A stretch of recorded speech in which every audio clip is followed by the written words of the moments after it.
Good morning to all my online dear students. The last lecture we have seen how to calculate pH for basic type of solution, and in that case we have already discussed about strong basic solution, mixture of strong base and mixture of strong base with weak base. और उसके ऊपर मैंने आपको एक numerical दिया था strong base का weak base के मिक्सचर के साथ। तो उसी न्यूमेरिकल से आज हम लोग कंटिन्यू करेंगे कि कैसे सॉल्व करना है, पर उसके पहले हम लोग जस्ट 2 मिनट में रिवाइज कर लें जो भी चीज हमने देखी थी। तो हम लोग ऑलरेडी पार्ट 2 पे जा चुके थे। पार्ट सेकंड हमारा क्या था? बेसिक सॉल्यूशन का था। पार्ट सेकंड हमारा था बेसिक सॉल्यूशन का, और बेसिक सॉल्यूशन में हम लोगों ने बेटा 3 देख लिए थे। पहला हम लोगों ने स्ट्रॉन्ग बेस का देखा था। तो स्ट्रॉन्ग बेस के लिए मैंने आपको आइडिया दे दिया था। स्ट्रॉन्ग बेस में केवल क्या ध्यान रखना है आपको, अगर स्ट्रॉन्ग बेस का 10⁻⁻1 मोलर से लेके 10⁻⁻6 मोलर तक अगर आप जाएंगे तो जो भी आपका OH- प्रोड्यूस करने का सोर्स होगा, OH-, ये OH- केवल और केवल किससे मिलेगा आपको? स्ट्रॉन्ग बेस से मिलेगा, जो भी आपका स्ट्रॉन्ग बेस होगा। ठीक है, और 10⁻⁻7 हो या 10⁻⁻8 हो, इस केस में जो आपका OH- मिलता है, ये हमारा OH- स्ट्रॉन्ग बेस की वजह से भी मिलता है प्लस वाटर की वजह से भी कंसीडर करना होता है। ठीक है, और 10⁻⁻7 के केस में इवन मैंने याद ही करने के लिए बोला है, आप याद रखेंगे तो अच्छी बात है। आपका POH जो होता है वो कितना आता है? 6.79, और 10⁻⁸ के केस में POH की वैल्यू आती है अपना कितना आ जाता है? 6.97, है ना, जस्ट इसका उल्टा। तो अगर POH आपको पता है तो आप pH निकाल लेंगे। pH कितना हो जाएगा बेटा? 7.21 हो जाएगा यहाँ पे, है ना। और 10⁻⁸ के केस में pH वैल्यू कितनी हो जाएगी आपकी? 7.03। तो ये याद रखने के लिए मैंने बोला, इनको याद ही रखोगे तो अच्छा है ना। सॉल्व नहीं करना पड़ेगा, नहीं तो आपको x के फॉर्म में क्वाड्रेटिक बना के सॉल्व करना पड़ता है। और थर्ड लास्ट की बात करें, अगर 10⁻⁹ हो या 10⁻⁻10 या जो भी इससे छोटी वैल्यू होती चली जाए, काफी डाइल्यूट होती चली जाए, तो उस केस में जो हमारा OH- का सोर्स है वो हमारा केवल और केवल क्या हो जाएगा? वाटर हो जाएगा। और उस केस में आपका, है ना, हमेशा pH वैल्यू कितनी रहने वाली है बेटा? 7 रहने वाली है। ठीक है, तो हमारे लिए जो केसेस है ये इंपॉर्टेंट है। 10⁻⁷ पे pH की वैल्यू, 10⁻⁸ पे pH की वैल्यू, और बाकी उससे छोटी वैल्यू काफी डाइल्यूट हो जाएगा तो वाटर वाला ही pH 7 होने लगता है। और -1 से -6 तक तो pH कैसे चेंज होता जाएगा? pH वैल्यू क्या होती चली जाएगी? POH 1 2 3 4 5 6 होता चला जाएगा। तो POH क्या होता चला जाएगा बेटा? -1 है तो pH कितना? 13 होगा। ठीक है, 12 11 10 9 8 7 6, इस तरीके से नहीं, 8 तक ही जाएगा। 6 तक कहां जा रहा हूं मैं? 8 तक, है ना, क्योंकि अगर 10⁻⁻6 आपका है तो POH कितना हो जाएगा? 6 हो जाएगा। तो अगर POH 6 होगा तो pH कितना हो जाएगा? 8 हो जाएगा। ठीक है, तो ये हमारे लिमिटिंग केस थे किसके लिए? स्ट्रॉन्ग बेस के लिए। सेकेंड बात करें हम लोग, तो सेकेंड हमने किसका देखा था बेटा? मिक्सचर ऑफ स्ट्रॉन्ग बेस देखा था हमने। ठीक है, और मिक्सचर ऑफ स्ट्रॉन्ग बेस में हमें सिर्फ फॉर्मूले से जाना होता है। कंसंट्रेशन ऑफ OH- अगर हमसे पूछ ले तो जितने भी आयंस है ना, जितने भी हैं सभी स्ट्रॉन्ग बेस से OH- को ले लेते हैं, unless one of the given solution is very dilute. अगर कोई काफी डाइल्यूट होगा तो उसका OH- को नेग्लेक्ट कर दिया जाएगा। तो summation of MI VI upon summation of VI। तो बस इस फॉर्मूले को लगा के और यहां से हम लोग कैलकुलेट कर लेते हैं। इस पे क्वेश्चन वैसे ही रहता है, वॉल्यूम दिया हुआ रहेगा और हमारे पास उस बेस का नेचर रहेगा, मतलब स्ट्रॉन्ग बेस होगा, वो मिक्सचर है ना, तो उसकी मोलरिटी मतलब कंसंट्रेशन दिया होगा, वॉल्यूम दिया होगा। तो आप इस फॉर्मूले की हेल्प से निकाल सकते हैं। हमने ऑलरेडी क्वेश्चन लगा लिया इसके ऊपर। और थर्ड केस की बात करूं तो थर्ड केस हमारा किसके रिस्पेक्ट में होता है? वो भी मिक्सचर ही होता है, लेकिन किसका होता है? स्ट्रॉन्ग बेस विथ, नहीं, हम लोगों ने वीक बेस देखा था। थर्ड केस में हमने क्या देखा है? वीक बेस को देखा था। तो वीक बेस की बात करो तो वीक बेस के अंदर है ना, मैंने शायद mixture of strong base with weak base बोला है, हमने वीक बेस देखा था, mixture of strong base with weak base आज की क्लास में देखेंगे। तो वीक बेस में हमने क्या देखा था, वीक बेस जब भी आएगा तो वीक बेस के बारे में हमें KB और C ये दो चीजें क्या रहेंगी गिवन, KB और C। KB मतलब उसका क्या है डिसोसिएशन कांस्टेंट और C उसका कंसंट्रेशन, और अल्फा, अल्फा जो रहेगा ये हमारे लिए क्या रहेगा अननोन, अल्फा क्या रहेगा अननोन। हमारा काम क्या रहता है अल्फा को निकालना। अगर अल्फा हमारा मिल जाता है, स्ट्रॉन्ग के केस में अल्फा का कोई सिग्निफिकेंस नहीं है, क्यों, क्योंकि अल्फा की वैल्यू कितनी होती है स्ट्रॉन्ग के केस में 1 हो जाती है, क्योंकि स्ट्रॉन्ग वाले हमें पता है कि 100% डिसोसिएशन को जाते हैं, तो उनके लिए अल्फा की वैल्यू हमेशा कितनी रहेगी 1 हो जाती है हमारी। लेकिन वीक बेस के केस में अल्फा की वैल्यू 1 के बराबर नहीं होगी। तो कैसे निकालते हैं, तो अल्फा का आइडिया मैंने दिया है आपको। अल्फा निकालने के लिए आपको क्या निकालना पड़ता है KB/C का रेशियो। अल्फा पता करने के लिए हम लोग KB/C दिया है उसका क्या ले लेते हैं रेशियो। अब इसमें भी दो पॉसिबिलिटी मैंने बताई थी, हो सकता है KB/C का रेशियो लेस देन और इक्वल टू 25 इंटू 10⁻⁻4 हो जाए, है ना, या हो सकता है कि ये वैल्यू 25 इंटू 10⁻⁻4 से बड़ी हो जाए। ये मैंने वैल्यू क्यों ली थी, क्योंकि इस पे 5% आता है अल्फा की वैल्यू। तो अगर ये छोटा हो जाता है तो उस केस में डायरेक्ट मैंने बताया अल्फा इज इक्वल टू क्या लगा देते हैं हम लोग अंडर रूट में KB/C, और ये फॉर्मूला ओस्टवाल डायलूशन वाले फॉर्मूले से ही आता है अपने पास, ठीक है ना। तो अल्फा मिल जाएगा, और एक बार अल्फा मिल गया तो आप कंसंट्रेशन ऑफ OH माइनस तो निकाल ही लोगे, क्या होता है C इंटू अल्फा, तो C इंटू अल्फा जैसे ही करेंगे तो कितना आ जाएगा अंडर रूट में KB इंटू C, ठीक है। तो ये OH माइनस का फॉर्मूला यहां तक हो रहा है कवर। तो ये हमारा फॉर्मूला हो जाता है अंडर रूट में KB इंटू C, ठीक है, OH माइनस का। और अगर ये 25 से बड़ी वैल्यू आ जाती है तो उस केस में हमारा अल्फा नेग्लिजिबल नहीं होगा। इस केस में क्या हुआ है बेटा, हमने 1 माइनस अल्फा को अप्रोक्सीमेट 1 ले लिया है ना, इस केस में नेग्लिजिबल हो जाता। लेकिन ये इस केस में हमें मजबूरी में क्वाड्रेटिक से जाना पड़ेगा, और क्वाड्रेटिक क्या है C⁴/1 माइनस अल्फा। तो यहां से पहले हमें अल्फा कैलकुलेट करना पड़ेगा। KB/C की वैल्यू दिया है तो C को इधर ले आओगे तो KB/C is equal to α² minus alpha. तो पहले अल्फा कैलकुलेट करोगे, और एक बार अल्फा मिल गया तो अल्फा मिलते ही हम लोग OH माइनस कैसे निकालेंगे C इंटू अल्फा से। तो आप यहाँ पे OH minus C into alpha लगा के निकाल सकते हैं। तो हम लोगों ने वीक बेस का क्वेश्चन लास्ट क्लास में मैंने दिया था, तो आई होप कि आपने ट्राई किया होगा। एडवांस लेवल का प्रॉब्लम है वो, है ना, अच्छा प्रॉब्लम है, तो उसे हम लोग सॉल्व करते हैं आज की क्लास में। तो बस आपको ये चीजें हमने पढ़ी है, इनको दिमाग में रखो, सारे क्वेश्चन हो जाएंगे, ठीक है। तो चलो हम लोग जो लास्ट क्लास में वीक बेस का क्वेश्चन लिया था हमने उसे देखते हैं। वीक बेस के ऊपर जो न्यूमेरिकल लिया हमने, तो एक न्यूमेरिकल मैंने ऑलरेडी आपको करवाया था वीक बेस में। क्वेश्चन क्या था हमारा, calculate pH of A solution having 0.1 molar NH4OH, और उसके KB की वैल्यू भी दी थी। तो मैंने आपको KB दे दिया था उसका 10⁻⁻5, और उसको 0.1 मोलर दिया था। तो हमने KB/C कैलकुलेट किया था, जो कि छोटा आ रहा था इस वैल्यू से, तो हमने डायरेक्ट इस फॉर्मूले को लगा के सॉल्व कर लिया था, है ना।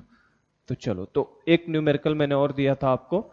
मैंने कहा था अगर एसिडिक वाली चीजें हमें पता है तो बेसिक वाला पूरा का पूरा उसी का क्या होता है, जस्ट कंप्लीटली मिरर इमेज है। एक बार एसिडिक का अगर H+ निकालना हमने सीखा है तो बेसिक में कहीं दिक्कत आने वाली नहीं है। तो जो न्यूमेरिकल हमारा था उस न्यूमेरिकल को मैं लिख देता हूं। हम लोगों ने क्वेश्चन लिया था how much CH3NH2 methyl amine, है ना, और मैंने बताया था मिथाइल एमीन जो होगा अमोनिया से अच्छा लुईस बेस होगा। क्यों, क्योंकि +I ग्रुप लगा है ना मिथाइल का, तो +I लगेगा। तो हाउ मच CH3NH2, तो इसको हम लोग with respect to ionic equilibrium कैसे पता करेंगे अच्छा बेस है, क्योंकि इसके KB की वैल्यू अमोनियम हाइड्रोक्साइड NH4OH से क्या होगी, थोड़ी ज्यादा होगी। तो इसके KB की वैल्यू जो है बेटा 10⁻⁻4 है, उसके KB की वैल्यू 10⁻⁻5, एग्जैक्टली वो 1.8 इंटू 10⁻⁻5 होता है, पर मैं सिंप्लिसिटी के लिए उसको दे रहा हूं, आप बस उस पर लॉग लगाना रहेगा, है ना, इसलिए मैं वो डेटा नहीं ले रहा हूं। Kb कितना हो गया 10⁻⁻⁴, ये किसका है CH3NH2 की value. How much CH3NH2 should be dissolve,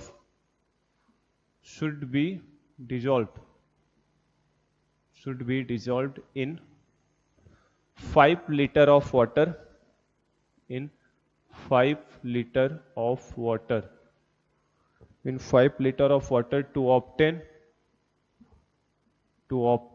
a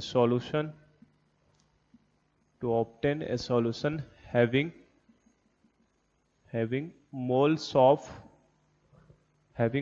of H plus ion equal to 5 into 10⁻11। ये क्वेश्चन दिया था आपको, है ना। तो इस क्वेश्चन काफी अच्छा एडवांस लेवल का क्वेश्चन है ये। इसमें पूछा है कितना CH3NH2, हाउ मच मतलब हमसे अमाउंट पूछा है, अमाउंट मतलब मास पूछ रहा है। हाउ मच कभी भी बोले मतलब उसका ग्राम में मास निकालो, है ना, अमाउंट पता करना होता है। कितना CH3NH2 का डिजोल्व किया जाए, कितने में, 5 लीटर वाटर में, ताकि एक सॉल्यूशन हो जिसमें moles of H plus ion हो 5 into 10⁻11। तो मैंने देखो जानबूझ के आपको मोल्स ऑफ H प्लस दिया है ना, तो काफी घुमाया है इस क्वेश्चन को। अगर आपको मोल्स ऑफ H प्लस दिया है तो इससे क्या पता चल रहा है कि पहले कंसंट्रेशन ऑफ H प्लस निकालो, फिर उसके बाद हम लोग H प्लस के कंसंट्रेशन की हेल्प से OH माइनस का कंसंट्रेशन निकालेंगे। तो अगर पहले तो CH3NH2 मैंने समझा दिया था लास्ट क्लास में भी कि CH3NH2 एक तरीके का बेस है। आपको लगता है कि सर इसमें तो OH नहीं दिखाई दे रहा है, लेकिन एक लुईस बेस है, लुईस बेस में OH दिखाने की जरूरत नहीं है कोई। तो ये लुईस बेस है, ये क्या करता है, H2O से जैसे ही जाता है, H2O में डालते हैं वाटर में, तो यहाँ का H प्लस ले लेता है, और जैसे ही H प्लस ले लेगा तो ये खुद किस में कन्वर्ट हो जाता है, CH3NH3 प्लस में आ जाएगा, ठीक है। और प्लस H2O ने अपना H प्लस दे दिया है, तो ये खुद किस में हो जाएगा, OH माइनस में। और जैसे ही OH माइनस प्रोड्यूस हो गया तो आप देखो आपका सॉल्यूशन किस नेचर का हो जाएगा, बेसिक नेचर का हो गया, ठीक है। तो ये बेसिकली एक लुईस बेस है ना। और कैसा लुईस बेस होगा, वीक लुईस बेस। मैंने बताया आपको अमोनिया और अमोनिया के जितने भी डेरिवेटिव होते हैं सब वीक एसिड की तरह, वीक बेस की तरह, एसिड बोल दिया मैंने, वीक बेस की तरह बिहेव करते हैं अमोनिया और उसके सारे डेरिवेटिव। तो अब इसमें क्या करें हम लोग, पहले तो H प्लस आयन का मोल्स मुझे दिया है, moles of H plus ions दिया है, तो पहले मोल्स से हम लोग क्या निकाल लेते हैं, कंसंट्रेशन निकाल लेते हैं। तो concentration of H plus is equal to क्या लिखोगे बेटा, मोल्स अपॉन वॉल्यूम लिखेंगे हम लोग।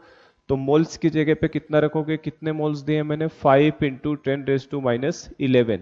और वॉल्यूम भी मैंने दिया है, कितने लीटर में हो रहा है, 5 लीटर में। वॉल्यूम कितना दिया है, 5 लीटर। तो जैसे इसको 5 से डिवाइड करोगे तो ये कितना आ गया, 10⁻11। तो कंसंट्रेशन ऑफ H प्लस आ गया 10⁻11। तो यहां से कंसंट्रेशन ऑफ OH माइनस निकाल लेते हैं। तो कंसंट्रेशन ऑफ OH माइनस कैसे निकलेगा, तो OH माइनस का कंसंट्रेशन के लिए क्या, KW upon concentration of H plus, KW upon concentration of H plus.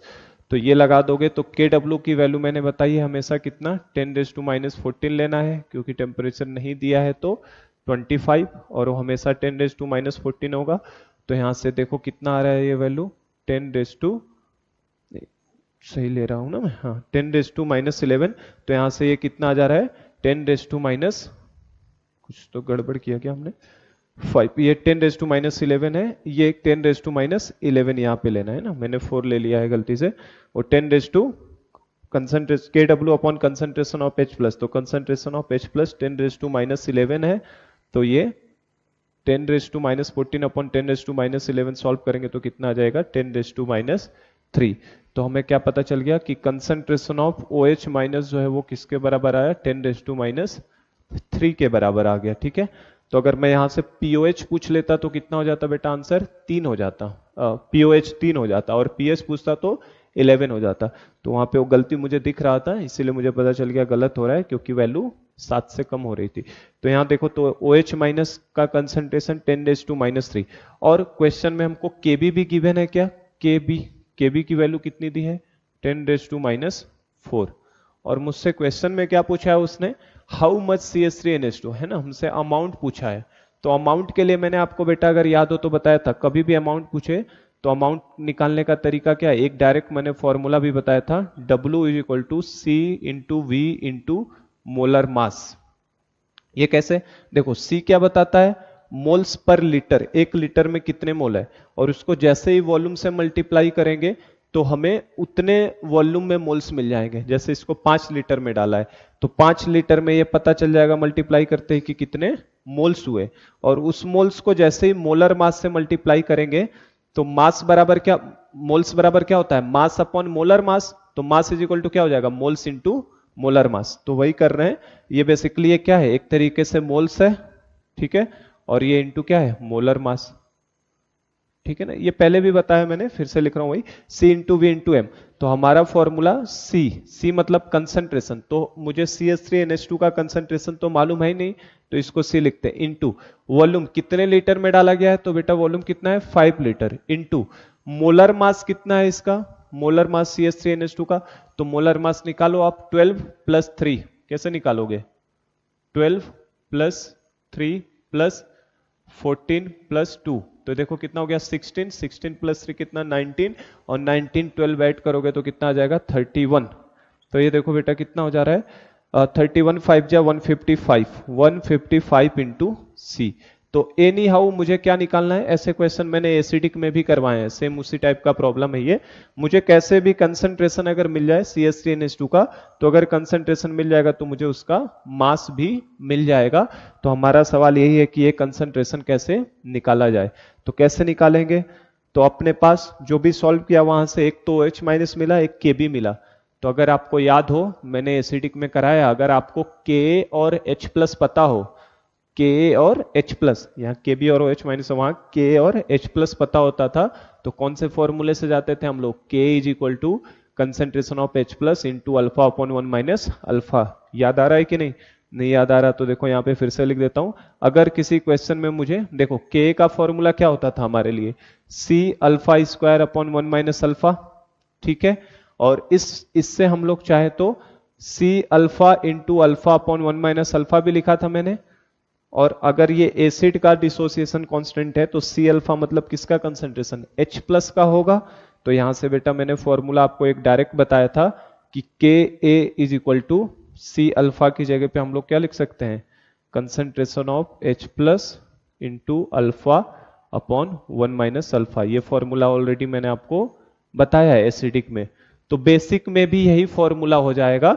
अगर आपको Kb दिया है, OH माइनस दिया है, तो Kb इज इक्वल टू क्या होगा, ये H प्लस की जगह पे केवल क्या आ जाएगा OH माइनस, क्योंकि देखो Kb इज इक्वल टू क्या लिखोगे आप, C alpha square upon 1 minus alpha, तो यहां भी रहेगा।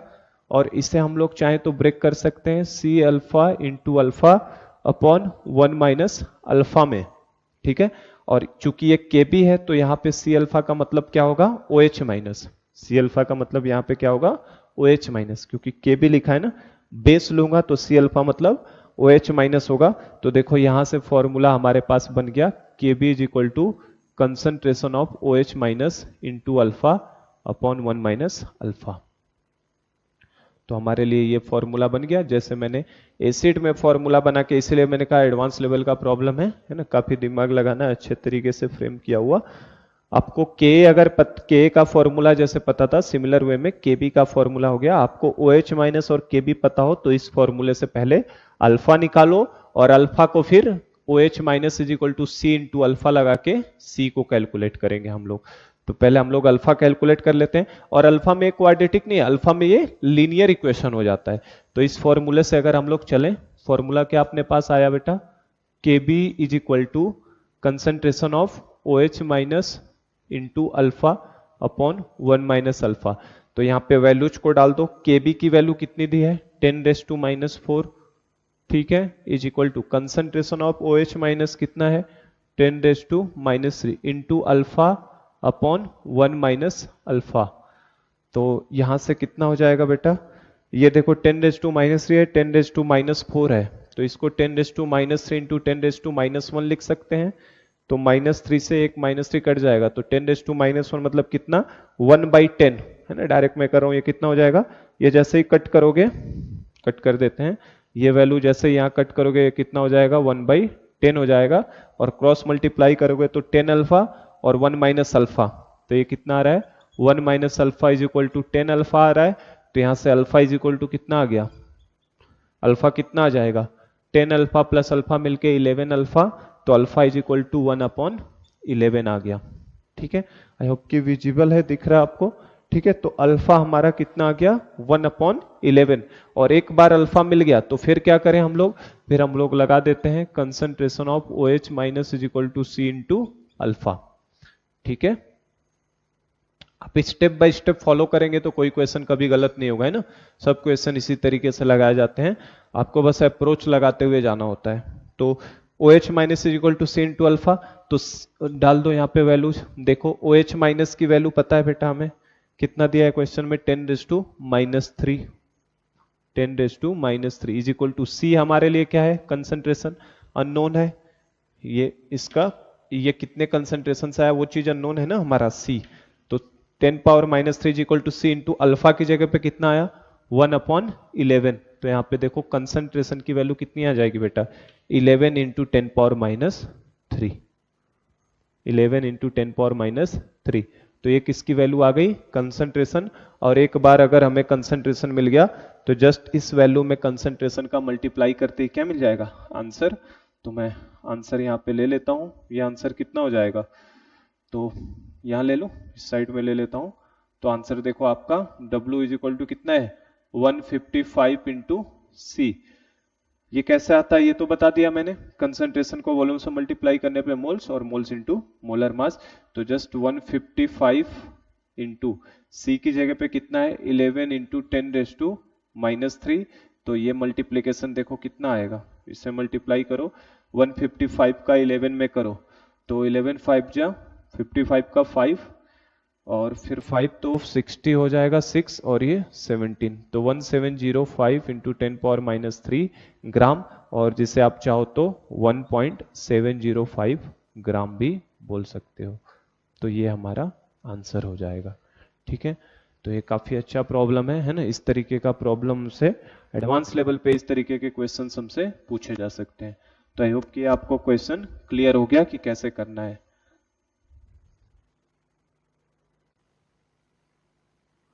चलो, तो ये क्वेश्चन हमारा इस तरीके से क्लियर हो गया बेटा कैसे करना है। तो नेक्स्ट हम लोग आते हैं अपना नेक्स्ट टॉपिक के ऊपर। ये हमारा कौन सा था, वीक बेस का था। नेक्स्ट है हमारा mixture of weak base with strong base. Week base को स्ट्रॉन्ग बेस के साथ जब मिक्स कर देंगे तब क्या होगा, तो mixture of weak base with strong base.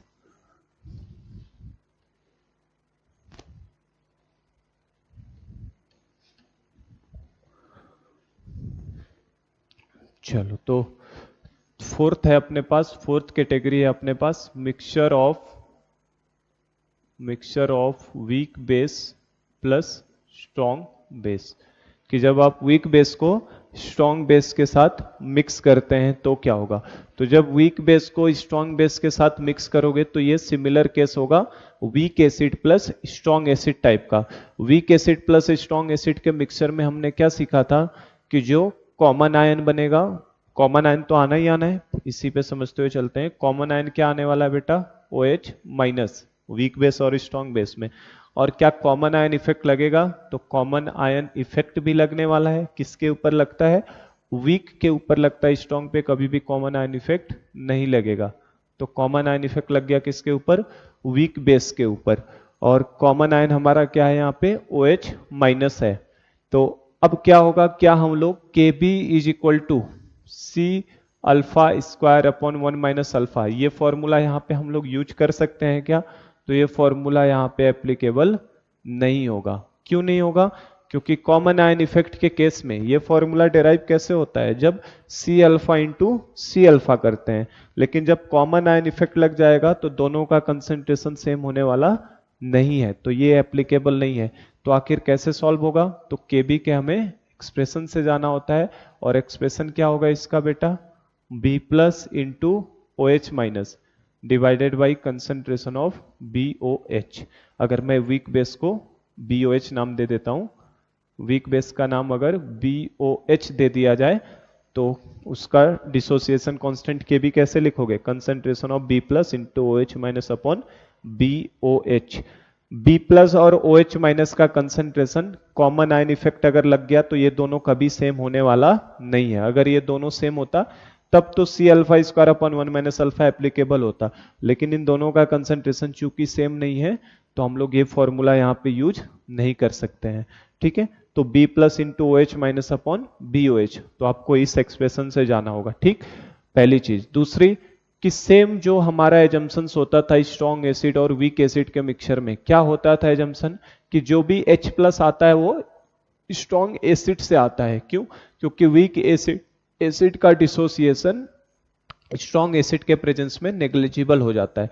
तो सेम एजम्पशन यहां पे भी है कि अगर वीक बेस और स्ट्रॉन्ग बेस को आपने मिक्स किया है तो जो भी आपका OH माइनस आएगा वो किससे आएगा, स्ट्रॉन्ग बेस से आएगा, वीक बेस से कोई OH माइनस आने वाला नहीं है। तो वही एजम्पशंस यहां भी काम करेंगे। ध्यान हो तो दो एजम्पशंस लिए थे हमने, पहला यही था कि H प्लस स्ट्रॉन्ग एसिड से आता है, वीक एसिड का कंट्रीब्यूशन नेग्लिजिबल मानते हैं, और दूसरा कि जो डिसोसिएशन ऑफ वीक एसिड होता है वो ऑलमोस्ट नेग्लिजिबल होता है in presence of strong acid. इसीलिए हम लोग क्या लेते हैं, इनिशियली जितना वीक एसिड का होता था वही इक्विलिब्रियम पे लेते थे। तो सेम दो एजम्पशंस यहाँ पे भी वैलिड है। तो उन दोनों एजम्पशंस को मैं वर्डिंग में नहीं लिख रहा हूं, बस मैं पॉइंट वाइज बता रहा हूं।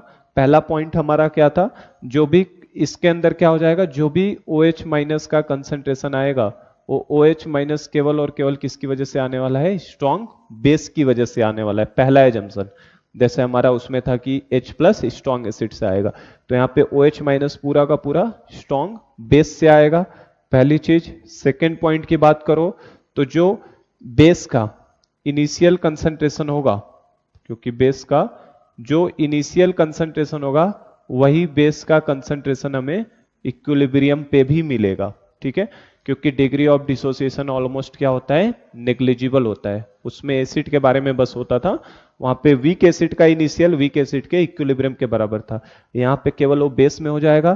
तीसरी चीज कि जो काउंटर आयन है, काउंटर आयन मतलब कौन सा, बी प्लस, इस वीक एसिड का जो ये बी प्लस आयन है उसका कंसंट्रेशन अभी भी किससे निकालोगे, concentration of weak base into alpha से, सी अल्फा से ही निकलेगा। बी प्लस का कंसंट्रेशन सी इंटू अल्फा से निकलेगा। वहां पे हमारा ए माइनस का निकालते थे, है ना, क्योंकि एच तोड़ते थे ना एसिड में, तो ए माइनस आता था, तो ए माइनस का सी इंटू अल्फा होता था। यहाँ पे बेस में बी प्लस का कंसंट्रेशन इंटू अल्फा। और फोर्थ चीज जो हमें सॉल्व करने के लिए जाना है वो हमें इसके एक्सप्रेशन से जाना होता है, और हमारा एक्सप्रेशन क्या है, जो हमने सिमिलर केस यही किया था, week acid plus strong acid, OH की जगह पे H प्लस स्ट्रॉन्ग बेस से होता था, है ना। यहाँ पे HA इनिशियल HA इक्विलिब्रियम पे हो जाता था, यहाँ पे B प्लस की जगह A माइनस होता था, है ना, तो A माइनस का C इंटू अल्फा होता था। और लास्ट एक्सप्रेशन से जाना होगा, और ये फॉर्मूला यूज नहीं होगा, एक्सप्रेशन क्या लगाएंगे, B plus into OH minus upon concentration of BOH, ये फॉर्मूले से हमें जाना होगा। तो अगर ये आप चार चीजों को ध्यान में रख लेते हैं, जैसे वहां पे मैंने ये चार चीजें बताई थी, तो अगर आप इन्हें चार चीजों को ध्यान में रख लिया तो आपसे कोई क्वेश्चन गलत नहीं होगा। तो बस इन चारों फैक्ट्स के ऊपर हमारा mixture of weak base with strong base चलने वाला है। ठीक है, तो इसके ऊपर भी एक न्यूमेरिकल हम लोग ले लेते हैं कि किस तरीके से करना है। बाकी तो डिटेल में हमने स्ट्रॉन्ग एसिड और वीक एसिड में बहुत सारे लिए थे मिक्सचर में, तो जस्ट इसको मैं हटा रहा हूं। एक प्रॉब्लम हम लोग इसके ऊपर भी करते हैं। ठीक है, तो देखो इसके ऊपर एक न्यूमेरिकल लेते हैं हम लोग। क्वेश्चन वही है, हाउ मच, सेम ऐसे ही क्वेश्चंस मैंने आपको स्ट्रॉन्ग एसिड और वीक एसिड में भी कराया है मिक्सचर में, वो इसी तरीके का प्रॉब्लम दे रहा हूं। हाउ मच का मतलब हमेशा इन ग्राम मान लो ब्रैकेट में लिखा है, मतलब मास से निकालना होता है आपको। How much NaOH should be added in 500 ml of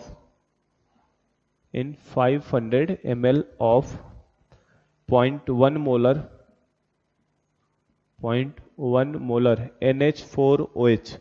और हमें पता है NaOH एक स्ट्रॉन्ग बेस है ना, और NH4OH एक वीक बेस है। तो जैसे ही NH4OH दिया है देखो उसका Kb तुरंत दिया है, लेकिन NaOH का कोई Kb गिवन नहीं है। तो जिसका नहीं दिया होता वो तो स्ट्रांग होता है और वीक का हमेशा गिवन होगा। तो 0.1 मोलर NH4OH और Kb की वैल्यू इसकी 10⁻⁵ दी है। How much NaOH should be added in 500 ml of 0.1 molar NH4OH such that so that solution contain concentration of NH4 plus ion such that solution contain concentration of NH4 plus ion equal to 10⁻⁵। ठीक है, ये question है हमारा। How much NaOH should be added in 500 ml of 0.1 molar NaOH so that solution contain concentration of NH4 plus equal to 10⁻⁵। तो अभी यहाँ पे concentration अलग है, 0.1 मोलर NH4 है ना, और बाद में उसको C इंटू अल्फा से निकालते। अगर NaOH मौजूद नहीं रहता और मुझसे पूछा जाता है NH4 प्लस का कंसंट्रेशन बताओ, तो C इंटू अल्फा से निकालते ना, और C इंटू अल्फा लगाते आप। तो देखो पहले तो आप Kb/C निकालते, फिर Kb/C से आप देखते तो ये वैल्यू क्या आ रही है, छोटी आ रही है ना। तो हम लोग C इंटू अल्फा मतलब alpha is equal to under root में Kb/C डायरेक्ट लगा देते, तो ये अंडर रूट में Kb इंटू C हो जाता है इसका कंसंट्रेशन। तो 10⁻⁵ मतलब वो 10⁻² आता है ना। समझ रहे हो क्या कर रहा हूं? अगर ये एब्सेंट होता, NaOH प्रेजेंट नहीं होता और केवल मेरा सवाल यही होता कि इसका NH4 प्लस का कंसंट्रेशन बनाओ, तो कितना कंसंट्रेशन आता आपका, है ना। तो कैसे निकालते, Kb/C कर लेते पहले, तो 10⁻⁵ अपॉन 0.1 कितना आता, 10⁻⁴, जो कि 25 इंटू 10⁻⁴ से छोटा है। तो हम लोग alpha is equal to under root में Kb/C लगा लेते हैं।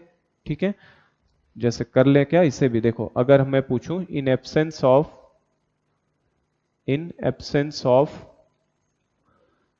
NaOH, अगर NaOH एब्सेंट होता तो क्या होता, इन एब्सेंस ऑफ NaOH को वहां पे मौजूद नहीं किया है, उस केस में क्या करना पड़ता हमें पूछा जाए अगर कि NH4 प्लस का कंसंट्रेशन बताइए कितना है एब्सेंस में, जब वो मौजूद नहीं है। तो जब वो मौजूद नहीं रहेगा तो आपका सबसे पहला काम क्या होता है बेटा, Kb/C को निकालना होता है, और Kb/C जैसे ही निकालोगे 10⁻⁵ अपॉन 0.1, तो ये कितना आता है 10⁻⁴, जो कि लेस देन है किससे, 25 इंटू 10⁻⁴ से। तो आपका सीधा अल्फा इज इक्वल टू क्या, अंडर रूट में Kb/C। तो ये कितना आ जाता, अंडर रूट में Kb/C की वैल्यू हमें पता है 10⁻⁴, तो ये आ जाता 10⁻²। और मुझसे अगर कंसंट्रेशन ऑफ NH4 प्लस पूछा होता तो किसके बराबर होता है, C इंटू अल्फा के बराबर। किसी भी आयन का कंसंट्रेशन हमेशा C इंटू अल्फा होता है। अगर ये मौजूद नहीं है, जब एब्सेंट होता, तब तो इस पे कोई कॉमन आयन की बात ही नहीं होती ना। तो simply concentration of NH4 C into alpha, और जैसे ही आप डालते C की जगह पे कितना रख देते, C की वैल्यू 0.1 दिया है इंटू अल्फा 10⁻⁻3। तो ये वैल्यू आपकी कितनी आ रही है बेटा, ये 1/10 मतलब 10⁻⁴ आ जाता। ठीक है ना, सही कहा ना हमने। अल्फा कितना है, अल्फा 10⁻² है, अल्फा कितना है 10⁻², तो ये 10⁻³ आता अगर NaOH मौजूद नहीं होता। लेकिन अगर मैंने NaOH को डाल दिया, मतलब मैंने स्ट्रॉन्ग बेस को डाल दिया किसके अंदर, वीक बेस के अंदर, तो जाहिर सी बात है स्ट्रॉन्ग बेस जब वीक बेस में जाएगा तो डिग्री ऑफ डिसोसिएशन को कम करेगा, किसके, वीक बेस के। तो रिएक्शन किधर मूव होगी, बैकवर्ड डायरेक्शन में। और रिएक्शन अगर बैकवर्ड डायरेक्शन में मूव होगी हमारी, तो कंसेंट्रेशन क्या होगा, NH4 प्लस का कम ही होगा, है ना, कम होगा। OH माइनस का बढ़ेगा और NH4 प्लस का कम होगा। अगर मौजूद नहीं होता तो कितना था, 10⁻⁻3। अब जब NaOH को डाल दोगे तो बोल रहा है कि सॉल्यूशन में कितना हो जाए, 10⁻⁵, मतलब उससे ये वैल्यू क्या हो चुकी है, कम। तो हमारा सवाल वही है कि कितना डाला जाए ताकि वो वैल्यू कम होकर 10⁻⁵ पे पहुंच जाए। ये पार्ट पूछा नहीं है इस क्वेश्चन में, फिर भी मैंने आपको बताया है, ठीक है ना। अब जो पूछा है वो पार्ट देखो क्या करेंगे। हमें NaOH को ऐड करना है स्ट्रॉन्ग बेस को, ठीक है। तो सपोज करो हम लोगों ने मान लिया हमें जो सॉल्यूशन गिवन है 0.1 मोलर NH4OH, और जिसका Kb भी गिवन है कितना, 10⁻⁵ एक सेम क्वेश्चन मैंने ऐसे ही करवाया आपको एसिड में H2SO4 का कितना अमाउंट डाला जाए ताकि डिग्री ऑफ डिसोसिएशन 200 टाइम्स से चेंज हो जाए। तो उसमें डिग्री ऑफ डिसोसिएशन पहले इनिशियल निकाले थे, फिर उसको अल्फा बाई 200 किए थे। सेम उसी तरीके का ये प्रॉब्लम है। तो ये दिया है और प्लस इसके अंदर हमने और क्या लाके डाला है, NaOH को डाला है। तो हमें NaOH का मास मालूम नहीं है और मैंने एक आइडिया दे दिया है आपको। कभी भी आपसे मास वाला क्वेश्चन पूछे तो आपके पास एक फॉर्मूला है C into V into molar mass. तो अगर मुझे कंसंट्रेशन मालूम है क्या, NaOH का कंसंट्रेशन नहीं, यही अननोन होगा। वॉल्यूम मालूम है, कितने में डालना है उसको, 500 ml में। तो 500 ml को लीटर में चेंज करो तो कितना हो जाएगा, 1/2 लीटर इंटू मोलर मास NaOH का कितना होगा बेटा, 23 प्लस 16 प्लस 1, तो कितना हो जाएगा, ये 40 हो जाएगा। ठीक है ना। तो इसका मतलब ये 20 इंटू सी। तो अगर मेरा ये सी मिल जाए तो मुझे उसका मास मिल जाएगा। और सी पाने का तरीका क्या है, सी कैसे निकाला जाएगा कंसंट्रेशन को, तो कंसंट्रेशन निकालने का तरीका क्या होगा, हमें इसके केबी वगैरह की वैल्यू जो भी गिवन है उसके एक्सप्रेशन से हमें निकालना होगा। तो मैंने मान लिया NaOH का सी मोलर में डालता हूं, कितना, सी मोलर। तो इसी सी को मुझे पता करना है कि कितनी वैल्यू होगी। तो अभी मैंने जो बताया mixture of weak base with strong base में जो भी OH माइनस आपका प्रोड्यूस होगा, वो OH माइनस हमेशा किसकी वजह से आने वाला है, OH minus due to strong base. और स्ट्रॉन्ग बेस हमारा यहाँ पे क्या है, इसके साथ किसको मिक्स किया है, NaOH को। तो concentration of OH minus will be equal to concentration of NaOH का होगा। और अगर NaOH मैंने सी मोलर माना है तो कंसंट्रेशन ऑफ OH माइनस कितना होगा, सी ही होगा, है ना, क्योंकि ये एक ही OH माइनस देने वाला है। अगर CaOH ट्वाइस रहता तो सी मानते तो कितना हो जाता, 2C हो जाता। अगर यहाँ पे CaOH ट्वाइस पूछा होता तो फिर अगर C मानते तो ये OH माइनस उसका 2C हो जाता, क्योंकि वो 2 OH माइनस देता। तो यहाँ पे OH माइनस NaOH के द्वारा कितना रहेगा, केवल C रहेगा। ठीक है। अब हम लोग क्या करते हैं, मैंने बताया आपको पूरा काम इसी से होने वाला है, केबी के एक्सप्रेशन से मिक्सचर में। तो आप केबी का एक्सप्रेशन पे आ जाओ। केबी का एक्सप्रेशन क्या लिखते हैं बेटा, बोलो।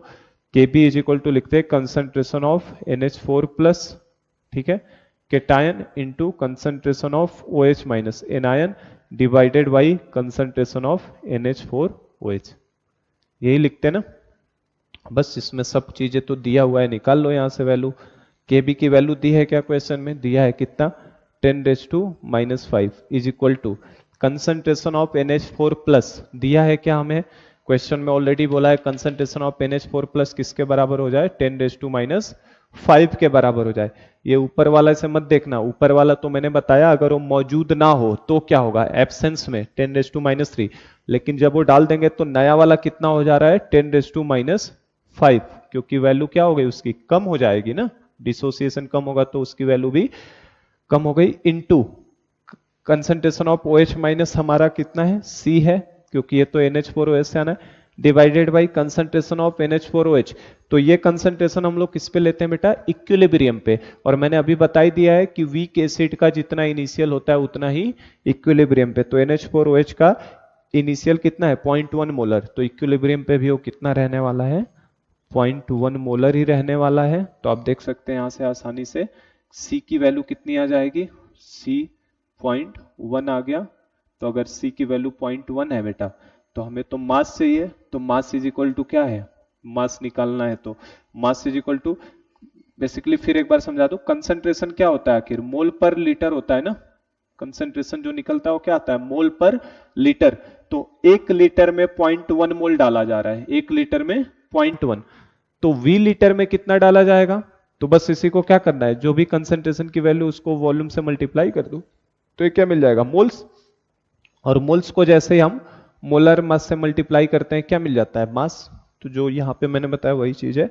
तो ये आपका कितना आ रहा है, C इंटू लीटर में वॉल्यूम लेना है तो 500 ml को लीटर में कितना लिखोगे, आधा लीटर लिखोगे, 1/2 लीटर इंटू मोलर मास 40।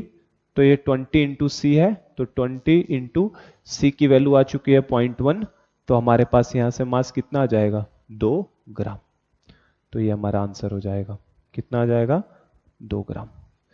तो देखो आप स्टेप बाय स्टेप अगर प्रोसेस लगाओगे तो कोई क्वेश्चन टफ नहीं है, है ना। सब हमारे आयनिक इक्विलिब्रियम के क्वेश्चन फॉर्मूला बेस्ड होते हैं, बस इसी तरीके से आपको सॉल्व करते हुए जाना है। आई होप कि ये क्वेश्चन भी क्लियर हो गया किस तरीके से करना है। चलो अब लास्ट केस में आते हैं, फिफ्थ केस में हमारा। तो फिफ्थ केस हमारा कौन सा है, एक क्वेश्चन मैंने इसके ऊपर भी दिखा दिया, ठीक है। बाकी हम लोग स्ट्रॉन्ग एसिड और वीक एसिड में काफी किए हैं, इस तरीके के ही क्वेश्चंस आते हैं। चलो लास्ट केस हम लोग फिफ्थ केस की बात करें तो फिफ्थ केस हम लोग लेने वाले हैं कौन सा अपना, फिफ्थ केस में किसको देखेंगे, मिक्सचर ऑफ वीक बेस को देखेंगे हम लोग, ठीक है। तो लास्ट केस हम लोग ले रहे हैं मिक्सचर ऑफ वीक बेस। चलो तो लास्ट केस है हमारा फिफ्थ केस। पॉलीप्रोटिक बेस नहीं पढ़ना है, मैंने बताया ना पॉलीप्रोटिक में हम लोग केवल एसिड का देखते हैं, बेस का पॉलीप्रोटिक नहीं देखते हैं। तो लास्ट हमारा केस है, फिफ्थ केस है हमारा मिक्सचर ऑफ वीक बेस।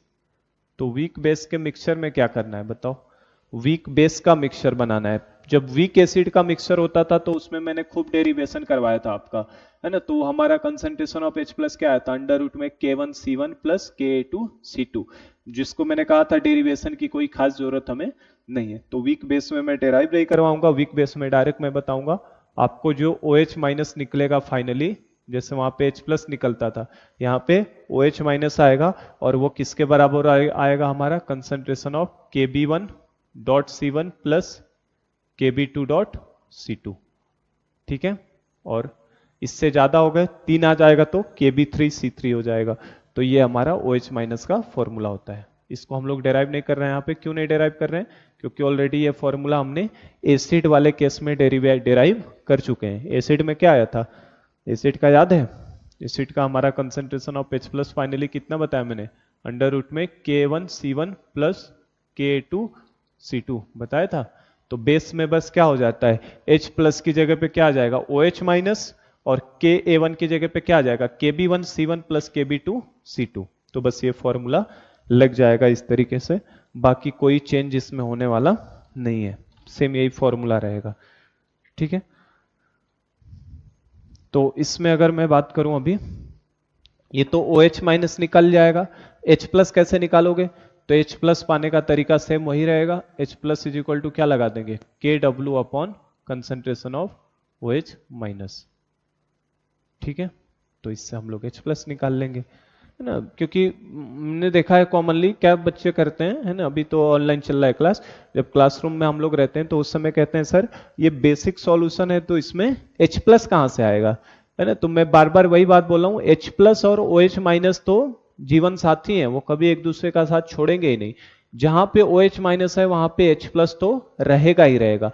ये अलग बात है कि अगर सॉल्यूशन बेसिक होगा तो OH माइनस का कंसंट्रेशन ज्यादा हो जाएगा किससे, H प्लस से, है ना। और एसिडिक रहेगा तो H प्लस ज्यादा हो जाएगा OH माइनस से, लेकिन रहेंगे तो दोनों ही। ऐसा नहीं है कि बेस का सॉल्यूशन है तो सर H प्लस कहां से, पीएच कहां से, होगा ही होगा, वो तो रहना ही है रहना। लेकिन ये बात है कि H प्लस कम रहता है बेसिक में, OH माइनस ज्यादा होता है, और एसिडिक में H प्लस ज्यादा होता है और OH माइनस कम होता है। तो इसके ऊपर भी जस्ट एक न्यूमेरिकल हम लोग करेंगे, ठीक है। Mixture of strong, mixture of weak base के ऊपर फॉर्मूला, ये डेरिवेशन पे मैं नहीं जा रहा हूं, लास्ट क्लास में मैंने इसको डेराइव करवाया एसिड के लिए, तो बेस का डायरेक्ट मैं बता रहा हूं फॉर्मूला। क्वेश्चन हमें दे रहा है calculate pH of A solution, calculate pH of A solution obtain by mixing, obtain by mixing, obtain by mixing, mix कराया जा रहा है, obtain by mixing 500 ml of 0.4 molar B1OH, और जिसका Kb दिया है 10⁻⁻⁷। pH of A solution obtain by mixing 500 ml of 0.4 molar B1OH, Kb दिया है 10⁻⁷, and 1500 ml of 1500 ml of 0.8/3 molar, 0.8/3 molar B2OH, ठीक है। 0.8/3 B2OH, मैं ऐसा डेटा दे रहा हूं कैलकुलेशन थोड़ा इजी जाए, 0.8/3 मोलर B2OH, और जिसका Kb हमें दिया है 4 × 10⁻⁷, ठीक है। तो ये क्वेश्चन को आप एक ट्राई दे सकते हैं कि कैसे करना है, फिर मैं सॉल्व कर रहा हूं इसे। पीएच निकालना है एक सॉल्यूशन का जो मिक्स किया जा रहा है 500 ml 0.4 मोलर BO1OH को, केबी दिया है 1500 ml ऑफ 0.8/3 B2H जिसका केबी दिया हुआ है आपको। ठीक है, चलो तो आपने शायद सॉल्व कर लिया, ट्राई कर लीजिए एक बार। करना क्या है इसमें, तो आप सीधा KB1 की जगह पे ये वैल्यू, KB2 की जगह पे ये वैल्यू, C1 की जगह आपने 0.4 और C2 की जगह पे 0.8/3 लिखा होगा, तो आपका आंसर गलत है ना। क्यों गलत है ऐसे, अगर डायरेक्ट डाला है तो आंसर क्यों गलत है। तो बेटा मैं बार बार बोल रहा हूं, अगर आपको क्वेश्चन में वॉल्यूम गिवन होगा, कभी भी अगर आपको वॉल्यूम गिवन है और दो अलग अलग वॉल्यूम को अगर आपने मिक्स कराया है तो आपका कंसंट्रेशन चेंज होगा, कंसंट्रेशन सेम रहने वाला नहीं है। ऐसा प्रॉब्लम मैंने पहले भी कराया आपको। अगर वॉल्यूम किसी क्वेश्चन में दे देगा तो वहां पे हमें सबसे पहले नया कंसंट्रेशन निकालना पड़ता है by using the formula, dilution formula, M1V1 बराबर M2V2। जब तक मैं क्वेश्चन में वॉल्यूम नहीं दे रहा हूं, दो अलग अलग वॉल्यूम नहीं दे रहा हूं, मतलब हमारा क्या है, वो एक ही कंटेनर में, मतलब सेम वॉल्यूम के अंदर वो चीजें डाली गई हैं। जब तक वॉल्यूम नहीं दिया होता, सपोज करो इस क्वेश्चन में मैं ये 500 ml और 1500 ml छिपा लेता, मेरा क्वेश्चन ये होता pH of solution obtained by mixing this with this, और वॉल्यूम दिया ही नहीं है, तो उस केस में आप डायरेक्ट ये लगा दो तो सही है आपका आंसर। क्यों, क्योंकि तब हम लोग मान के ही चल रहे हैं कि ये एक ही कंटेनर के अंदर सेम वॉल्यूम में कंसंट्रेशन इसका 0.4 होना है और इसका कंसंट्रेशन 0.8/3 होना है। लेकिन जब आपको दो डिफरेंट वॉल्यूम दिया हो, दो अलग अलग वॉल्यूम दिया है, इसका मतलब है कि दो डिफरेंट वॉल्यूम को मिक्स करोगे तो नया कंसंट्रेशन सबसे पहले हमें पता करना रहता है। तो ध्यान रखिएगा, है ना, ऐसे क्वेश्चनों को खूब जेई यूज करवाता है और गलती होने के खूब चांस होते हैं हमसे, है ना। तो जब भी वॉल्यूम दिया हो, दो डिफरेंट टाइप का वॉल्यूम दिया हो कभी भी क्वेश्चन में, तो first we have to calculate new concentration, है ना, हमेशा नया कंसंट्रेशन को आप कैलकुलेट करिए, क्योंकि वॉल्यूम अगर मिक्स किया है डिफरेंट तो कंसंट्रेशन चेंज होने वाला है। अगर ये डेटा नहीं दिया होता तो आप डायरेक्ट इसमें जो वैल्यू डालते हो वो आंसर होता आपका, क्योंकि तब हम यही मानते हैं कि सेम वॉल्यूम में सेम कंटेनर के अंदर डालने के बाद इसका 0.4 रहता है, इसका 0.8/3 रहता है, ये हमारा डायरेक्ट इंफॉर्मेशन है। लेकिन अगर उसने वॉल्यूम को दिया है, मतलब अब मिक्सिंग हो रहा है और दो डिफरेंट वॉल्यूम के हिसाब से जब आएगा तो कंसंट्रेशन हमें चेक करना ही रहेगा कि नया कंसंट्रेशन आखिर उसका कितना होने वाला है। ठीक है, तो कभी भी क्वेश्चन में वॉल्यूम गिवन होगा तो हमेशा कंसंट्रेशन को नया निकालना। अगर सपोज करो दोनों का वॉल्यूम सेम भी दिया होता तो भी मुझे नया कंसंट्रेशन निकालना पड़ता। मतलब कुल मिला जुला के अगर वॉल्यूम दिया हुआ है आपको तो आपको हमेशा नया कंसंट्रेशन निकालना ही है ना, क्योंकि आप ओल्ड कंसंट्रेशन पे काम नहीं कर सकते, क्योंकि नया कंसंट्रेशन चेंज हो जाएगा। ठीक है, तो कैसे करेंगे हम लोग, पहले तो इस कंसंट्रेशन को जिसने ये किया होगा काम, KB1 और KB2 C1 C2 डाल के सॉल्व किया, उसका गलत है। ठीक है, नया वॉल्यूम हमें वॉल्यूम दिया है तो मतलब नया कंसंट्रेशन पहले निकालो। तो कैसे निकालेंगे, मान लो B1OH का नया कंसंट्रेशन की बात करते हैं पहले, कि B1OH का नया कंसंट्रेशन कैसे निकलेगा। कंसंट्रेशन निकालने का एक ही फॉर्मूला है, डाइल्यूशन फॉर्मूला, क्या, M1V1 बराबर M2V2, बस इसी फॉर्मूले से निकालना है। तो देखो M1 कितना है, B1OH का M1 कितना था बेटा, 0.4 इंटू V1 कितना है इसका 500 ml। ठीक है, तो ये हो गया M1 into V1 is equal to M2, नया कंसंट्रेशन मुझे खुद निकालना है, इंटू V2 कितना हो जाएगा, V2 दोनों का सम 500 प्लस 1500, क्योंकि नया वॉल्यूम कितना हो चुका है 500 प्लस 1500, तो ये वॉल्यूम कितना हो चुका है, ये 2000 हो जाएगा ना। तो 500 प्लस 1500, तो यहां से M2 निकालो, देखो M2 कितना आ गया, नया कंसंट्रेशन निकालो जरा, M2 कितना आ जाएगा। तो देखो जरा बेटा, ये भी 500 इंटू 0.4 है, तो 500 इंटू 0.4 करोगे तो ये कितना आ जाएगा, 200 हो जाएगा ना। तो 200, सही कह रहा हूं ना, 200 हो जाएगा, और उधर 2000 है तो 200 से 10, मतलब M2 इज इक्वल टू कितना हो जाएगा, 200 अपॉन 2000, ये 200 हो गया अपॉन 2000, मतलब 1/10, और 1/10 का मतलब कितना हो गया 0.1 मोलर। तो देखो नया कंसंट्रेशन तुरंत चेंज हो गया, 0.4 नहीं रहा, अब कितना नया कंसंट्रेशन हो गया 0.1 मोलर हो चुका है। इसी तरीके से सेकंड का भी नया कंसंट्रेशन पहले निकालो, तो B2OH का नया कंसंट्रेशन निकालो। तो B2OH के लिए फिर से लगा तो बेटा क्या, M2V2, M1V1 is equal to M2V2, M1V1 is equal to M2V2, और यहां से इसका भी आप नया कंसंट्रेशन एक बार निकालो पहले। तो इसमें क्या करोगे, बोलो M1 की जगह पे कितना रखोगे, 0.8/3 है, ठीक है, इनटू इसका V1 कितना है, 1500 ml दिया है, इसका initial volume 1500 ml is equal to M2 हमारा पता ही करना है, और नया V2 कितना हो चुका है, दोनों का सम 500 प्लस 1500 कितना, 2000। तो यहां से निकालोगे तो कैसे होगा, देखो तो आपको डेटा भी मैंने ऐसे दिए हैं कि आप आसानी से सिंप्लीफाई कर सको। देखो ये 3 से 5 बार में चला जाएगा, 500 हो जाएगा, ठीक है, ये 2 जीरो यहां से 2 जीरो कैंसिल आउट कर दो, तो ये 5 से देखो फिर ये कितनी बार में जा रहा है, 4 टाइम्स में, और आप देखो 4 से ये कितनी बार में जा रहा है, 0.2 टाइम्स में, ठीक है। तो यहां से M2 कितना हो जाएगा आपका, M2 is equal to 0.2 molar. तो इसलिए मैंने थोड़ा सा डेटा ऐसा बनाया कि आपको कैलकुलेशन थोड़ा सिंपल हो जाए। तो M2 कितना आ गया आपका, 0.2 मोलर। तो इसका भी नया कंसंट्रेशन 0.1 हो चुका है, इसका नया कंसंट्रेशन 0.2 मोलर हो चुका है आफ्टर मिक्सिंग, मिक्स होने के बाद। तो अब बस हम लोग क्या कर देंगे, अब हम लोग फॉर्मूला लगा सकते हैं कंसंट्रेशन ऑफ OH माइनस का। कोई कहेगा सर ये Kb वाली वैल्यू भी तो बदलेगी मिक्स होने के बाद वॉल्यूम। तो मैंने आपको बताया है Kb एक कांस्टेंट है, और केवल एक इस पे डिपेंड करता है टेम्परेचर के ऊपर, बाकी किसी फैक्टर से कभी Kb चेंज नहीं होता है। एक क्वेश्चन हमने इस पे भी किया था, है ना, कि अल्फा को डबल कर दिया जाए तो बताइए अल्फा डबल करने के बाद क्या पीएच हो जाएगा, याद है। तो Kb C1 alpha 1 upon 1 minus alpha 1 is equal to C2 alpha 2 square upon 1 minus alpha 2 किया था हमने। तो Kb और केवल टेम्परेचर से चेंज होता है, ये वॉल्यूम को मिक्स करने से चेंज होने वाला नहीं है। तो कंसंट्रेशन ऑफ OH माइनस का फॉर्मूला लगा देते हैं, क्या, Kb1 C1 plus Kb2 C2। तो बस इस फॉर्मूले में वैल्यूज को डाल दो बेटा, तो आपका आंसर आ जाएगा। तो हम लोग वैल्यूज को रखते हैं, Kb1 की जगह पे कितना रखोगे, 10⁻⁻⁷ इंटू C1 कितना आ चुका है हमारा 0.1 प्लस Kb2 की जगह पे कितना रखोगे 4 इंटू 10⁻⁻⁷ इंटू C2 की जगह पे कितना रखोगे 0.2 नया वाला कंसंट्रेशन। तो इसे भी देखो सिंप्लीफाई करते हैं, कवर हो रहा है ना, इतना नहीं कट रहा है, ठीक है। तो ये देखो ये कितना आ रहा है यहाँ से, तो ये अंडर रूट में हमारा कितना हो जाएगा, 10⁻⁻⁷ को 0.1 से मल्टीप्लाई करोगे तो कितना आएगा 10⁻⁻⁶, ठीक है ना।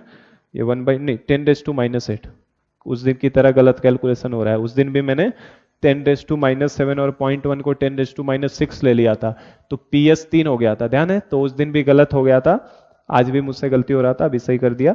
10⁻⁷ इंटू 0.1 कितना होगा 10⁻⁸ प्लस 4 इंटू 0.2 करोगे तो कितना हो जाएगा 0.8। तो 0.8 इंटू 10⁻⁷, तो इसको भी हम लोग 8 इंटू 10⁻⁸ तो लिख ही लेंगे, 8 इंटू 10⁻⁸। तो देखो आपको कैलकुलेशन भी मैंने ऐसे डेटा दिया है कि आसानी से सॉल्व हो जाए। तो 10⁻⁸ कॉमन हो जाएगा, तो 8 प्लस 1 मिलके कितना हो गया 9। तो 9 इंटू 10⁻⁸, अंडर रूट में कितना 9 इंटू 10⁻⁸। तो यहां से हमारा, यहां कर दो, नीचे का शायद लाइन नहीं आ रहा है आपका, क्या आ रहा है उसमें, लिखते हैं नीचे का आ रहा है क्या। तो ये आपका कंसंट्रेशन ऑफ OH माइनस कितना आ जाएगा बेटा, यहां से अंडर रूट में 9 इंटू 10⁻⁸ है, तो ये कितना आ जाएगा 3 इंटू 10⁻⁴ आ जाएगा, ठीक है आ रहा है। चलो तो ये 3 इंटू 10⁻⁴ आ जाएगा। तो अगर ये आ गया तो यहां से क्या निकल जाएगा बेटा, पहले POH निकाल लो।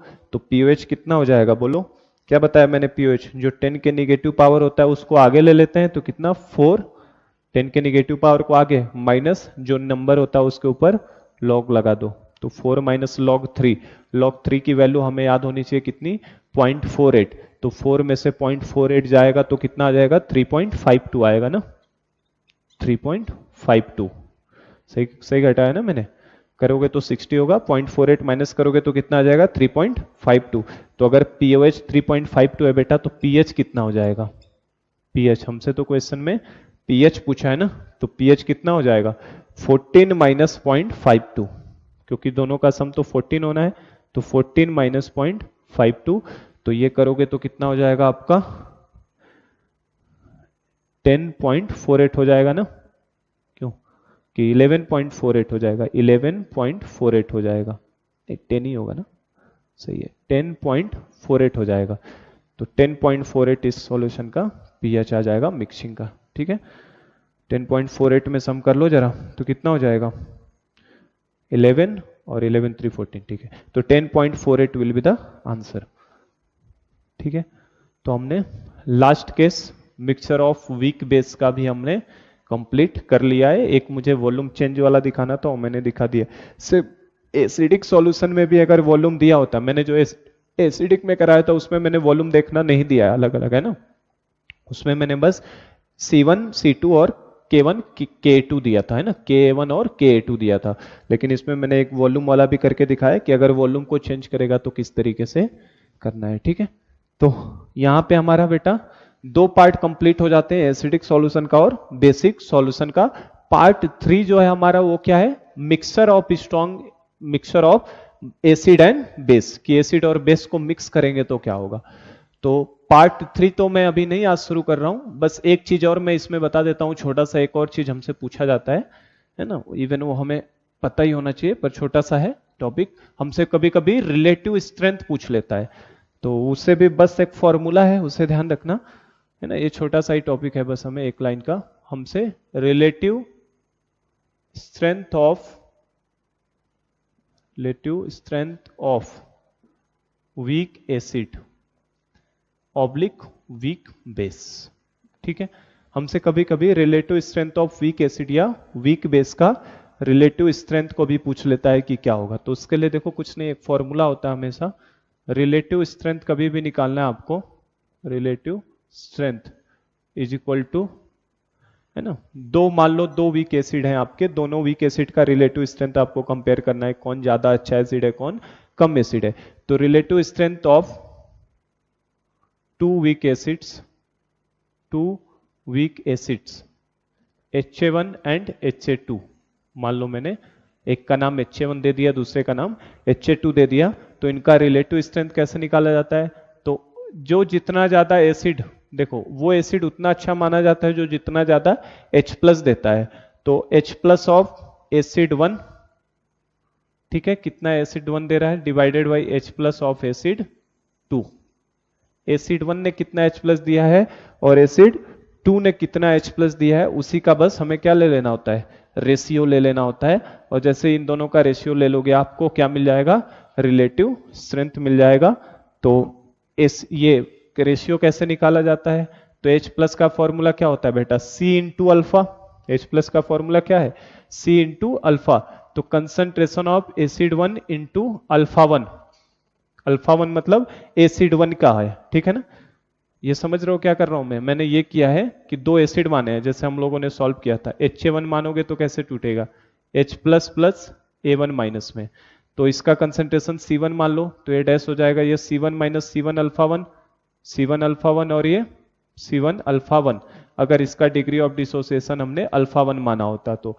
और इसी तरीके से अगर दूसरा एसिड मान लो HA2 है, तो उसका क्या हो जाता, H+ प्लस A2 माइनस, और इसका कंसंट्रेशन अगर C2 मानते तो डैश डैश, ये कितना होता C2 माइनस C2 अल्फा 2, इसका डिग्री ऑफ डिसोसिएशन अगर अल्फा 2 माना है जो हमने डेरिवेशन में किया था ना, तो ये कितना होता C2 अल्फा 2, ये भी कितना C2 अल्फा 2। तो ये कितना HA1 ने कितना H+ दिया है, C1 अल्फा 1, और HA2 ने कितना H+ दिया है, C2 अल्फा 2 दिया है। तो वही मैं लिख रहा हूं C of HA1 into alpha 1 upon C of HA2 into alpha 2, ठीक है, अल्फा 1, ठीक है, अल्फा 1 या अल्फा HA1 लिख सकते हो और अल्फा HA2 लिख सकते हैं, मान लो अल्फा 1 और अल्फा 2 लिख दिया। अब मुझे बताओ स्ट्रेंथ पता करनी है, रिलेटिव स्ट्रेंथ दोनों का, तो मैं क्या करूंगा, मान लो मुझे एसिटिक एसिड और फॉर्मिक एसिड मुझे पता करना है कौन अच्छा, ज्यादा अच्छा एसिड है ना, कि रिलेटिव स्ट्रेंथ क्या है उनका। तो मैं क्या करूंगा, 5 मोल एसिटिक एसिड का 1 लीटर में मान लो डिजोल्व कर दिया मैंने, तो फॉर्मिक एसिड का भी 5 ही मोल 1 लीटर में डिजोल्व करूंगा, तभी तो मैं देखूंगा कि दोनों के अगर सेम अमाउंट में लेता हूं, सेम मोल लेता हूं, तो सेम मोल के लिए वो कितना हमारा प्रोड्यूस करते हैं H+ आयन को, मतलब कंसंट्रेशन दोनों का बेसिकली मैं क्या रखना चाहूंगा, सेम रखना चाहूंगा, तभी तो मैं चेक करूंगा किसका H+ कम है किसका ज्यादा है। तो हम लोगों को जनरली स्ट्रेंथ चेक करना है, तो हमारे पास concentration of HA1 will be equal to concentration of HA2, दोनों एसिड के कंसंट्रेशन को क्या हो जाएगा, सेम। फाइनली हमको फॉर्मूला ध्यान रखना है, तो इज इक्वल टू कितना आ जाएगा बेटा, alpha HA1 upon alpha HA2। इसको HA1 HA2 ही कर लेते हैं, HA1 और HA2। और अल्फा का फॉर्मूला मैंने अभी बताया आपको, अगर डिग्री ऑफ डिसोसिएशन 5% से कम हो तो क्या ले लेते हैं हम लोग, अल्फा की जगह पे क्या ले लिया जाता है, अल्फा का फॉर्मूला क्या हो जाता है फिर हमारा अंडर रूट में KB/C। तो नॉर्मली हमारा डिसोसिएशन वीक एसिड का रिलेटिव स्ट्रेंथ चेक करते हैं तो डिसोसिएशन नेग्लिजिबल लेते हैं। जनरल फॉर्मूला तो ये है रिलेटिव स्ट्रेंथ का, तो रिलेटिव स्ट्रेंथ का फॉर्मूला क्या है, relative strength of weak acid. तो वीक एसिड का फॉर्मूला क्या है जनरल हमारे पास, alpha of acid 1 upon alpha of acid 2। और जनरली क्या होता है, अल्फा अंडर रूट में KB/C है ना, अंडर रूट में KB बोलो, अंडर रूट में K/C होता है। अल्फा क्या होता है, अंडर रूट में K/C, और C चूंकि दोनों का जब आप सेम ले चुके हो तो इसे हम लोग अंडर रूट में KA1 अपॉन KA2 भी लिख सकते हैं। ठीक है, तो ये हो जाता है बस फॉर्मूला एक लाइन का।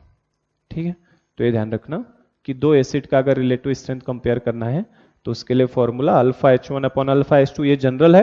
और जनरली हम लोग अल्फा इज इक्वल टू क्या लेते हैं, अल्फा इज इक्वल टू क्या होता है, alpha is equal to under root में K/C। तो KA1 अपॉन C1 और इसके लिए KA2 अपॉन C2 लिखोगे तो C तो दोनों का सेम है तो कैंसिल आउट हो जाएगा, तो क्या बचेगा, अंडर रूट में KA1 upon under root upon KA2। तो ये जनरल फॉर्मूला होता है बेटा दो वीक एसिड का स्ट्रेंथ कंपेयर करने का। ठीक है, और अगर बेस में कंपेयर करना है तो क्या हो जाएगा, मतलब जिसका K ज्यादा होता है वो ज्यादा अच्छा एसिड होता है, ये पहले भी मैंने लिखवाया आपको है ना। तो relative strength of weak acid, और अगर हमसे relative strength of weak base पूछ लिया तो क्या बोलोगे, relative strength of weak base.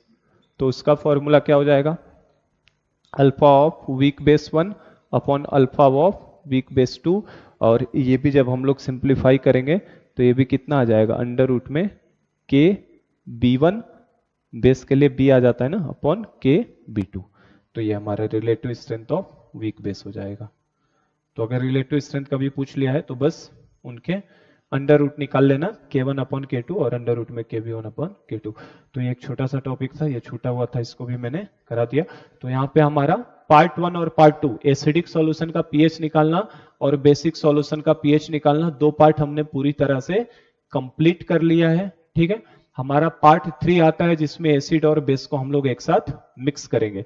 और जब भी एसिड और बेस को आप मिक्स करोगे बेटा तो वहां पे रिएक्शन तो होनी ही होनी है, और अगर रिएक्शन होगा तो या तो एसिड लिमिटिंग रिएजेंट हो जाए, या तो बेस हो जाए, या तो दोनों के दोनों लिमिटिंग रिएजेंट हो जाए, दोनों खत्म हो जाए।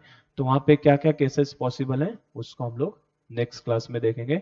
तो नेक्स्ट क्लास में we will start from our part 3, that is the acid and base both are mixed together. तो from here we will proceed in next class. Thank you.